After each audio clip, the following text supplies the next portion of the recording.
Good afternoon, ladies and gentlemen, and welcome to this meeting of the Scrutiny and Performance Committee of the 18th of December 2024. This is an extra meeting that's been added to the calendar, specifically to wrap up our scrutiny review of the response to the severe weather events last year, and also to lay out an initial scope for our additional support needs review.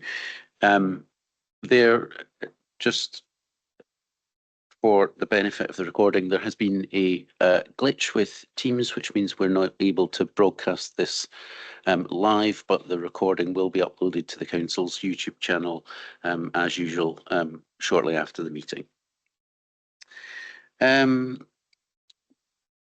I'm joined here by the Vice Convener, Bailey Alistair Bailey, by Miss Molly, the Clerk to the Committee, Lisa Simpson, our Head of Legal and Governance Services, and for the first item, substantive item, by Fraser Crofts, the Strategic Lead for Economy and Infrastructure, and we have various other officers present in the chamber to provide advice or answers or commentary. And we have other officers online to join for the for item 4 on the agenda. Clerk, do you want to notify any apologies? Thanks, Convener. We have an apology from Councillor Carr with Councillor Harvey substituting, and an apology from Councillor Frampton with Councillor Grant Stewart substituting. We've got a few members joining us online, so when I call out your name, could you please confirm you're present? Councillor Harvey. Yeah, present. Thank you. And Councillor Shires. Present. Thank you. All other members are present in the Chamber's Convener. Thank you very much. Item 2 on the agenda is declarations of interest. Can I invite members to indicate if they have any declarations of interest in the business before us today? I'm not seeing any. Okay, so item 3 on the agenda then is the scrutiny review findings. The Council's response to the severe weather events of October 2023. We have, over the course of the last year, since November, we held a special meeting of Scrutiny and Performance to commence reviewing this. We have heard evidence from officers and from partner organisations, including SEPA, the Scottish Environmental Protection Agency, Scottish Water, SSE Renewables, over the course of the year. We have also visited, made an on-site visit to the flood prevention scheme to actually see firsthand how things operate.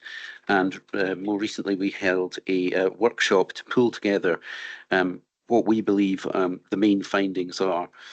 So the report before us today is structured so that after the purpose and index for the report, we actually have pulled out 9 points in lower Roman numerals, which indicate the key findings and assurance that the committee, the point of the points that the committee has discussed. The Strategic Lead for Legal and Governance was kind enough to draw these points together into the report before us today.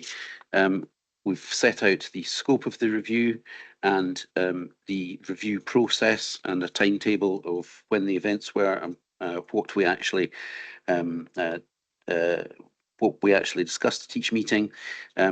Most importantly, I think, in October 2023, and then at the first meeting of the committee last year, we heard deputations from the public and from people who had been affected directly by some of the flooding back at the start of October. I think that's as much introduction as I want to lay out. I think I will therefore, unless anybody has any commentary, any officers have any commentary, but I don't think so. I think I will then open it up to questions. Councillor Forbes, you're first. Thanks, Convener. We were all involved in the production of this report. I'd be surprised, therefore, if there were many questions from the floor. But one thing that has happened since we agreed the content of it is we all got, I think, what I found to be quite an interesting email from Mr. Ross, who was one of the people who was flooded. And I wonder if that was passed to the officers and if the officers had any additional comments to make on it after we received it. Thank you, Councillor Forbes. Yes, it was passed to officers, and Mr. Crofts, I think you're going to come in. Thank you, Convener. Yep, in terms of some of the points noted in that email, one of the specifics I think was regarding the potential use of the Scottish Fire and Rescue Service in terms of our response arrangements for closing the gates. As has been set out in all of the review findings, the implementation plan, the action plan for the future, members will be aware of the strengthening of our internal resourcing arrangements. It's recognised in this report that resourcing was one of the key issues that resulted in the flooding event back between the 6th and the 8th of October. So we've looked at that as we have looked at the whole system impact of our response arrangements. We now have, in particular, trained up a number of our parking and civil contingency staff. We aim to do further work with some of our community wardens, also in terms of strengthening our ability to deal with gate closures, amongst other things, across the council area. So we are confident, we feel reassured in terms of the work that we've undertaken, that we now have in place an appropriate level of resourcing, not just throughout the winter months, but indeed throughout the whole year. And for any members who are involved or part of the Climate Change and Sustainability Committee, or indeed have read the paper, you'll see the comprehensive nature of our response contained within that for the whole year and not just the winter period. I would stress again that there has been a lot of learning, clearly, from the events last year. I think the arrangements with our partner organisations has also significantly improved. It was interesting to hear their updates back in September also. So our access to information, our ability to work more closely with those agencies as well, certainly strengthens that, aligned to the resourcing arrangements. We firmly believe will be sufficient going forward. Thank you. Councillor Robertson, you have been beaten to it by Councillor Forbes, so I'm going to invite any other questions.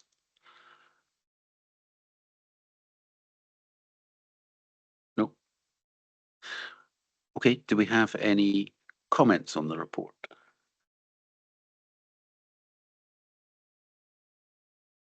Acknowledging, obviously, that we have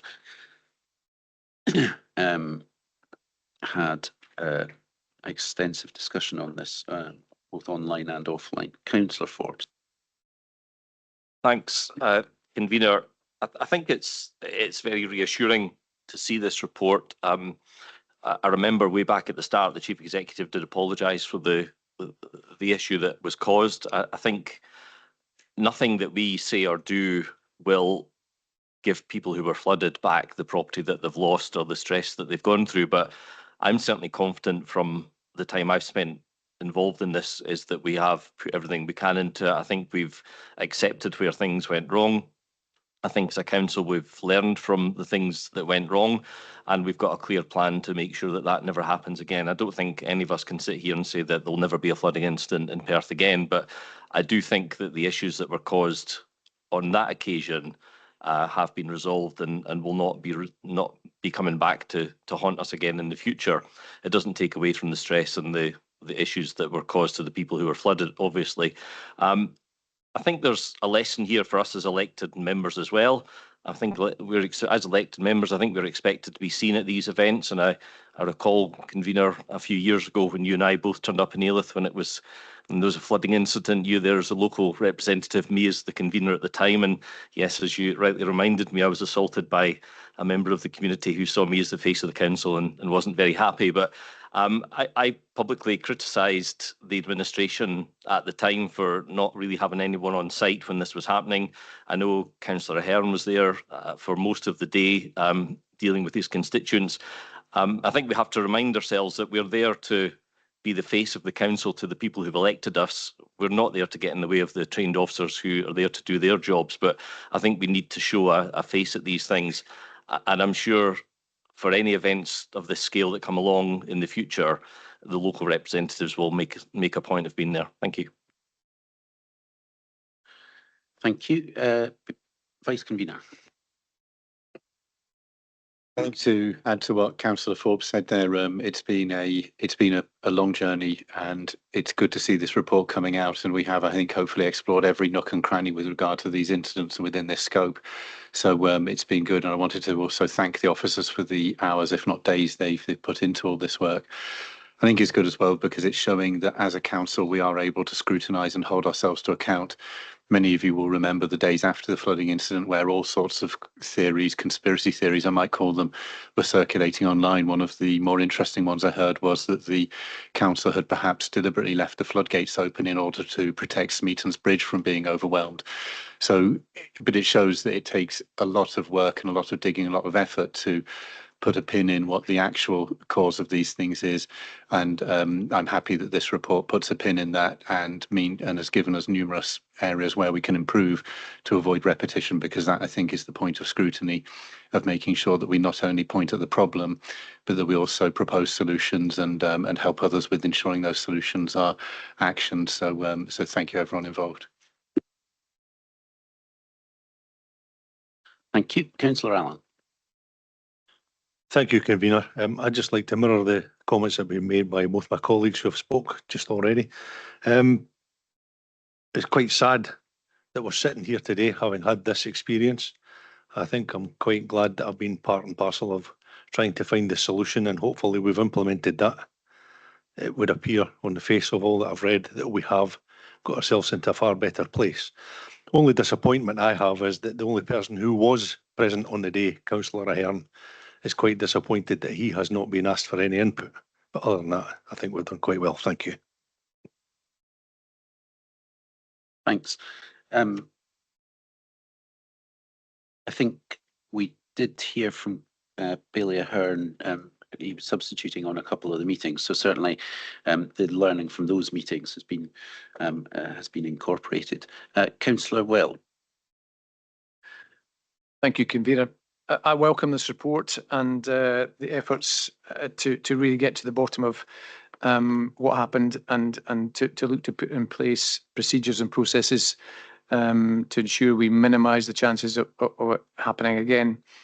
It's clear that events like this cause huge upset, both financial and personal, to residents and businesses that are affected, and it's important that this committee has recognised this in terms of the diligence it's going about trying to ensure the report is as comprehensive as possible. It must be said that going forward, effectively, the protocols and processes are essentially living documents and ultimately need to be revisited regularly, need to be very clear, and ultimately need to accommodate our increasingly changing sort of climate, has not been necessarily winter events, but effectively all year round dangers, if you like. So I'm pleased that the report recognises this, and that clarity, I think, is a very important to reference. Thank you. Thank you. Councillor Shires. Thank you, Convener. I was going to make a very similar comment to Councillor Welsh about these being living documents that hopefully we'll have the opportunity to go back and review in future years to come.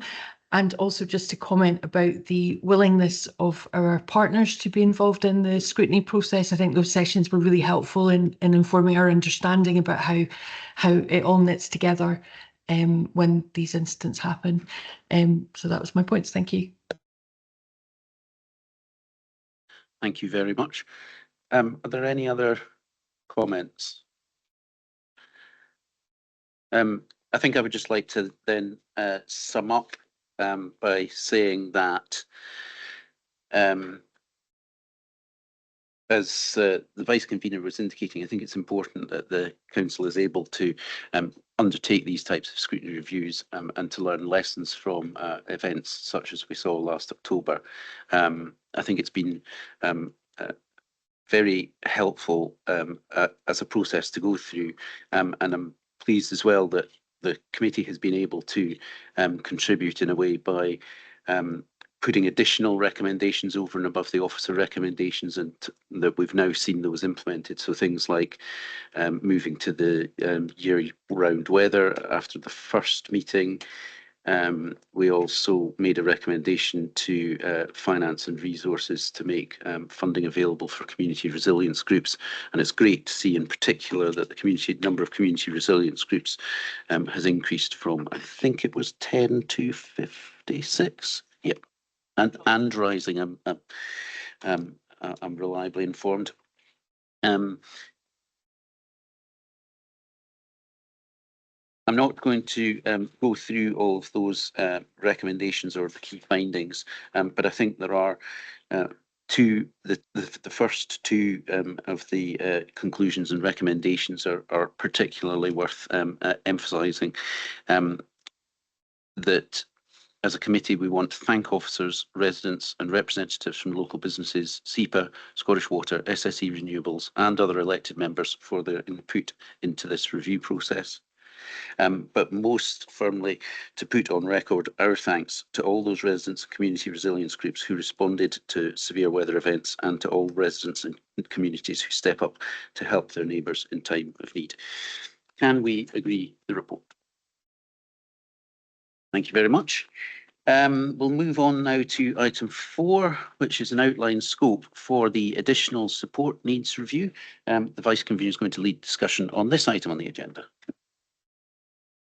Thank you, Convener. So we're asked today to agree the scope for the additional support needs review. And the layout of this agenda is quite nice, actually, because we're able to move from, I think, completing a successful scrutiny review, which was a reactive one. We were forced to conduct that because of an incident that occurred, towards moving to one that is inherently proactive. And I hope that going forward, we'll be able to do more of these proactive scrutiny reviews, where we as a committee decide on a focus area and then dig into that area. And this is the first of those that we are undertaking. I'd like to also again start by thanking committee members and other elected members of the council and others in the wider community who've already contributed behind the scenes in the sessions we've had, especially teaching and education staff who've hosted the visits that are referenced in the report. And what I'd like to do is hand over now to Lisa Simpson to add any comments to my comments, and then I'll take questions to the report. Thank you. So over to you, Lisa.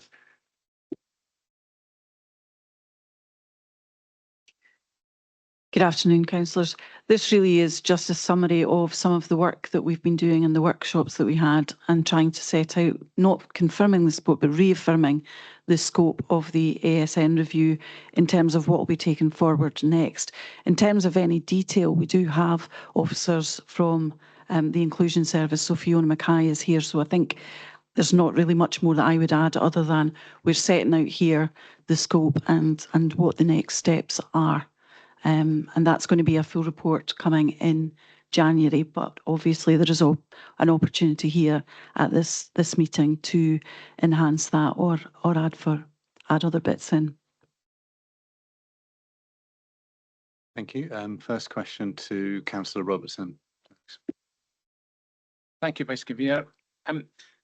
When myself and Councillor Stewart visited the high school in Perth, combined school, primary and high school in Perth, I think I've said previously I was quite shocked and disturbed about the percentage of children within the high school, especially, who were perceived to have additional support needs. And I was wondering if it would be possible to incorporate into the scope of this report to see if there's any why that there is such a huge percentage of children nowadays that have additional support needs, because I've got great concern about our ability as a council to actually meet those needs. So I was wondering if there's any way that that could be incorporated into the scope of this report, because I think as our raison d'etre for children and young people, to give them the best possible start in life, and under the circumstances that we saw in the high school that we visited, 67% was the percentage, and I thought that was very, very difficult for the children there and possibly and the teachers as well. Thank you. Okay, just to pick up first of all on the scope, and then I'll hand over to you, Fiona, to comment on the substance of that. So regarding the scope, there is a draft second phase of this review that would cover the points about how it's decided who needs adjustment and how those adjustments are actually decided upon. So I think your question will be answered in the second phase of this, Councillor Robertson, but notwithstanding that, I'll hand over to Fiona for any comments she wishes to add. Good afternoon. Yeah, happy that we look at this in more depth in phase 2, but I would be very happy to cover some of the outline of what is additional support needs, what's considered to be additional support needs through legislation, and why we've got the numbers that we have in the report that I bring to the committee at the end of January. I think that would be helpful. Is that good for you, Councillor Robertson? Yeah, perfect. Thank you, Fiona. Okay, next question then to Councillor Stewart, Councillor Grant Stewart. Thank you, Vice Convener. Following from the convener's call for that proactive approach that you were talking about, Councillor Shires brought up the topic as a broad issue. And in the scope of review 5.1, I was wondering what was actually determined, what other topics were discussed, and on the back of that, why was this topic chosen? Thank you. Yeah, so as the report notes, there were numerous discussions that happened in private session, and they led to, first of all, the split of the scope so that we could take something bite-sized, if you will, because this is the first time this council has undertaken a proactive scrutiny review in a number of years. So it's decided to limit that scope to give us something we could deliver on rather than trying to, as the Americans say, boil the ocean all at once, starting with something small. And the reason, I think, and I'll hand over to others who wish to contribute on this point in a moment, but the reason, as I recall it, that we landed on this is that this part about the application of the adjustments and how they're communicated and how the transitions work was something that officers felt they could support us scrutinising first, because it aligns with a transformation that the service is going through anyway. So they felt it would be helpful to actually do it this way round, rather than one of the proposals was that we might start at the beginning of a child's journey, which is where they receive a diagnosis or identified as having a need, and then that decision as to what the adjustment is, as Councillor Robertson was asking. So I appreciate if you take this from a point of view of a child's journey through the system, we're answering the second question first, but that made sense in terms of aligning with the journey the wider council is going on. So yes, there is a second phase to come that will, if councillors wish it, that will include the covering the award of adjustments and deciding who needs adjustments. That's to follow. Thank you, Vice Convener. That was a very comprehensive answer. I just think that interested parties and parents be very interested in why this specific subject. That's thank you. Next question to Councillor Allen. Thank you, Vice Convener. First of all, I was delighted to be a part of this, and my visit to Milnathorpe Primary School with Councillor Forbes went very well. I'm keen to understand the next step and the bit with the challenges surrounding ASN from a parental perspective. Is there any view of when those visits might take place? So the intention is to complete this current scrutiny review. So the timetable for that is our first scrutiny meeting of the new year. We'll have this report because, as you know, we're kind of 3/4 of the way through completing it already. And then after that point, we'll come back and have another scoping report like this one, where we can agree the scope and then embark on that journey of exploring the allocation side of it, if we might summarize it that way. So it will follow on rather than becoming part of this one. And I think Fiona Mackay wished to make comments, so I'll go ahead, Fiona. It was just to add that we haven't completed all of the visits that will be undertaken to support this review, or this phase of the review. And Councillor Allen may be interested to know that we're still pursuing a visit or a meeting with Parent to Parent, an organisation that supports our parents who have additional requirements to manage education. But also I understand that Councillor Shires has asked for some additional visits to some of our other smaller third sector organisations, which we'll also facilitate in January in advance of the next meeting of the committee.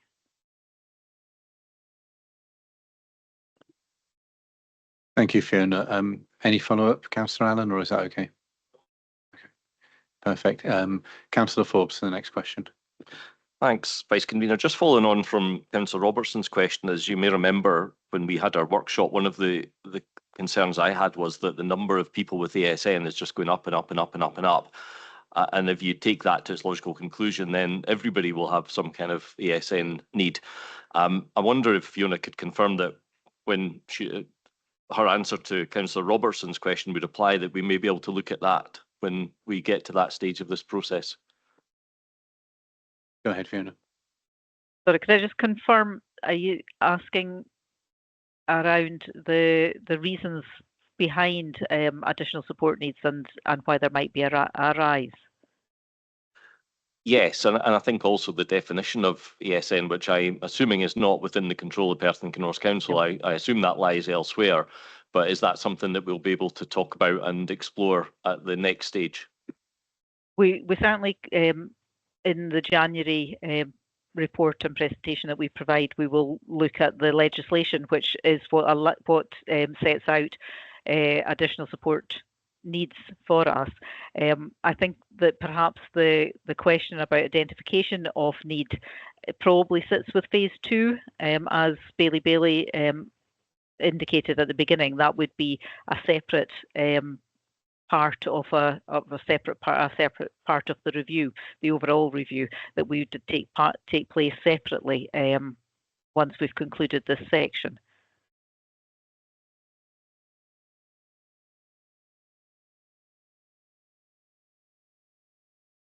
Thank you. Next question to Councillor Massey.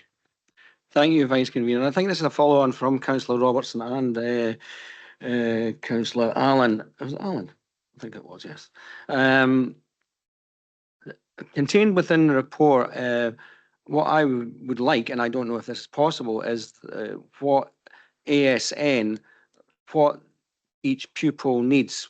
Is it help in reading? Is it percentages of how many percentage of the ASN pupils need help with reading, help with writing? Can that be broken down? Because some categories of it, they don't need as much support. So I'd like to know how much support each individual, not each individual, but each category needs. Is that something that you can do, Fiona, or? I think just to jump in there, thank you for the question, Councillor Massey. I think what might be useful to have is a sort of, without creating an industry out of this, to have some kind of statistics compendium that brings us up to speed with what the current state of play is.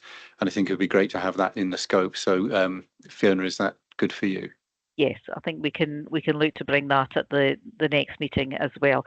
It will be have to be quite a broad brush for much of that data, because we have 6,500 or more than 6,500, 8 or 7, I think, thousand children and young people with additional support needs. So the needs of those children will vary so significantly that it won't cover absolutely everything, but for the majority of supports, we can provide a reasonable summary. Happy to do that. Great, thank you. Good suggestion. Then Councillor Welch for the next question. Thank you. Again, from my perspective, it was a privilege to be able to go and see some of the resources and support which some of these pupils were receiving to try and allow them and their parents and carers to, become the best they can be. One question I have is in terms of ongoing and support for staff and in terms of the nature and diversity of the type of support they provide, it would be useful to sort of see and understand how that potentially might be incorporated. Thank you.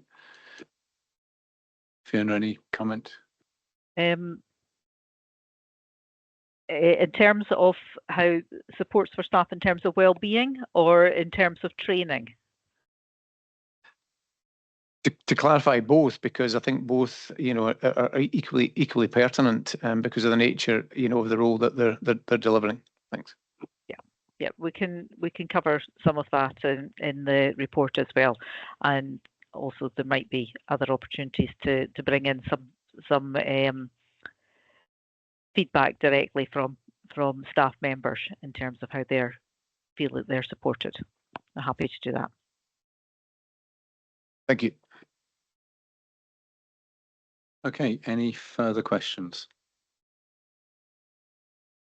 Okay, so I think I captured there that the committee wishes to extend the scope in terms of understanding how staff are supported and also understanding how what the current lay of the land is. Anything else anyone wishes to contribute? Okay. Well, in summing up, before I hand over to general comments, I wish to also put on record my thanks for Councillor Shires, who proposed this topic based on some of her past experience in learning and families. And Councillor Shires, did you want to wish to make any initial comment before we open up to comments? Thank you, Vice Convener. No, really just to thank officers for helping to structure the review in a more sort of coherent, meaningful way. It has, as you said, Bailey, it's been a long time since the council's had a really detailed review of a sort of area of council business, and just to thank everyone that's been involved in it in the process so far and in the next phases, and appreciated taking on board the comments about the opportunity to meet with some of the smaller third sector organisations that we work with and that schools and families work with, because I think that could be an interesting perspective to get that perhaps slightly smaller organisational voice included in this process. So thank you very much. It's interesting process, and it'll be interesting to see how we formulate a document at the end of this review. I know from parents that I know with children with ASN and young people with ASN that they're really interested in the summary of what our experience of looking at this area will be. So I think there'll be quite a lot of interest in that. Thank you very much. Thank you, Councillor Shires. And then next comment to Councillor Robertson. Thanks, Vice Convener. I found this whole process both interesting and a quick learning curve for me as a councillor, a long-standing councillor. And it's quite interesting how you think you know quite a lot about what happens within the council, but suddenly something like this happens and you realise that there's a lot of difficulties within. I think that Person Cross is good at education that the teachers and their assistants are struggling to cope with. And I think I'm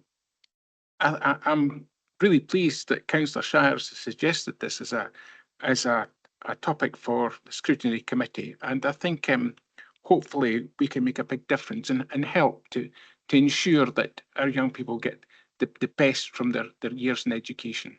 Thank you. Right. Thank you very much. And then next question is to Councillor Allen. Sorry, not question, comment, sorry. Thank you, Vice Convener. I'm absolutely flabbergasted by the levels of ASN, additional support needs at some of our schools. It's been a big eye-opener to me. Some as high as above 60%. That's 2 in every 3 pupils. Or in a class of 25, there will be 16 pupils with some form of additional need. I'm glad we've recognised this. I look forward to being instrumental in helping to deliver some tangible solutions as our review progresses. We need to be aware, however, that this is going to require budget to address many of our issues, and we'll need to think responsibly how we go about that. Thank you. Okay, I don't see any further comment. Anyone else wishing to comment? Okay, so I'll conclude then by seeking the committee's approval so as to proceed with the documented scope plus the couple of additions noted earlier. Everyone happy to proceed on that basis? Agreed. Lovely. Thank you very much. I don't think I have the powers to close the meeting, so I'll hand back to convener for that. Thank you very much, members. Thanks for your attendance and engagement. And as I believe this is the last committee before Christmas, I will just take the opportunity to wish you all a Merry Christmas and a Happy New Year when they come.